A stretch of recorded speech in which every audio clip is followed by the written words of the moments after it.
అట్లా మనకి వాళ్ళ ఆఫీస్కి వెళ్తే మనకేం న్యూస్ తెలుస్తుందో ఒక బాధ ఉండవచ్చు, దానివల్ల ముఖంలో ఒక సాడ్నెస్ ఉండొచ్చు. సో ఈ విధంగా ఇవన్నీ ఏమీ కులానికో ఒక మతానికో జాతికో వచ్చే ఉన్న మనుషులకు మాత్రమే వచ్చే సమస్యలని చెప్పడానికి లేదు. మనిషి అనే ప్రతి వాళ్ళకి ఈ సమస్యలు ఉంటాయి. సో ఇలా సమస్యలు ఉన్నప్పుడు మీరు వీటి గురించి ఆలోచిస్తూ బస్సులో ప్రయాణం చేస్తున్నారు.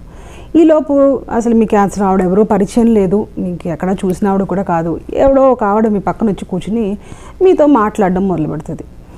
మాట్లాడుతూ ఆ మాటల్లో ఏంటో అమ్మ మిమ్మల్ని చూస్తే పాపం చాలా బాధలో ఉన్నట్టు అనిపిస్తున్నారు అని మీతో ఒక మాట కలపడానికి ప్రయత్నం చేస్తుంది.